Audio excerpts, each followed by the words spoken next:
ఎక్స్టెన్సివ్గా తిరిగారు మీరు, ఊళ్ళల్లో తిరిగారు, ప్రజలతో మమేకమయ్యారు. What did you observe? మీరు ఒక పార్టీ నిర్మించిన తర్వాత అందులో మీరు కొత్తగా అంటే పాత విధానాలతో పాటు మీరు కొత్త విధానాలు ఏమి యాడ్ చేశారు? బేసిక్గా ఏంటంటే మనం చూసుకోవాల్సింది అన్ని ప్రాంతాలు అభివృద్ధి చెందాలి అన్నది ప్రధానమైన ఉద్దేశం. మనకు 175 కాన్స్టిట్యున్సీ ఉన్నాయి. ఆంధ్రప్రదేశ్ తీసుకుంటే ఇక్కడ 119, అక్కడ 175. కాబట్టి ప్రతి నియోజకవర్గం అన్నది అభివృద్ధి చెందాలి.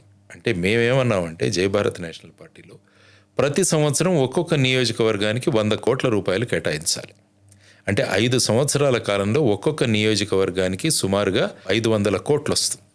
కాబట్టి 500 కోట్లతో ఆ నియోజకవర్గాన్ని బ్రహ్మాండంగా డెవలప్ చేయొచ్చు. తర్వాత ప్రతి గ్రామ పంచాయతీకి సంవత్సరానికి 1 కోటి రూపాయలు ఇవ్వాలి. మన దగ్గర సుమారుగా 13,500 గ్రామ పంచాయతీలు ఉన్నాయనుకుంటాను. అయితే అక్కడ 16,000, కాబట్టి 16,000 కోట్లు. కాబట్టి ఈ విధంగా చేసుకుంటూ వెళితే ఏమవుతుందంటే గ్రామాలు అభివృద్ధి చెందుతాయి, నియోజకవర్గాలు అభివృద్ధి చెందుతాయి, ప్రాంతం అంతా కూడా అభివృద్ధి చెందుతుంది. తర్వాత మేము చెప్పింది ఏంటంటే ఉచితాలు అన్నవి ఇవ్వకూడదు.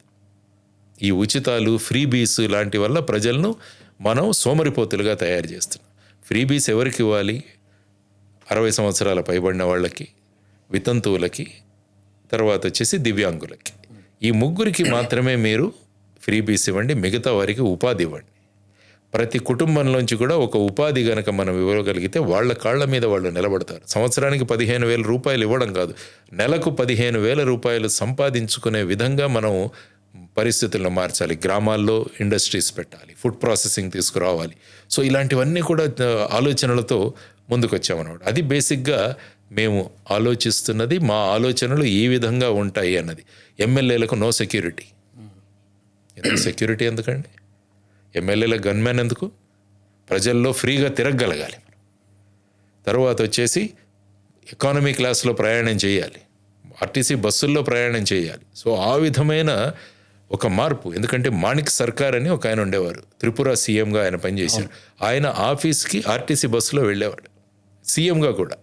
కాబట్టి ఈ విధమైన భావాలు గనక మనకు ప్రజల్లో తీసుకొని ఉపాధి, నైపుణ్యాలు ఇవన్నీ పెంచుకుంటూ గనక మనం చేయగలిగితే బ్రహ్మాండమైన విజయాలు సాధించవచ్చు. లేకుంటే ఇప్పుడు చూడండి, ప్రతి పార్టీ వచ్చి మేము ఇది ఉచితంగా ఇస్తాం, అది ఉచితంగా ఇస్తాం. ఆ పార్టీలో సక్సెస్ అవుతున్న పరిస్థితి కదా సార్. ఇప్పుడు జగన్మోహన్ రెడ్డి గారి పార్టీ, ఆయన హామీలు మీకు తెలుసు, నవరత్నాలు తెలుసు. ముందుకు వచ్చారు, ఆ రోజు గెలిచారు. తర్వాత మళ్ళీ మొన్న దీనికి ఎక్కువ ఇస్తామని చెప్పి చంద్రబాబు అనౌన్స్ చేశారు, మళ్ళీ గెలిచారు.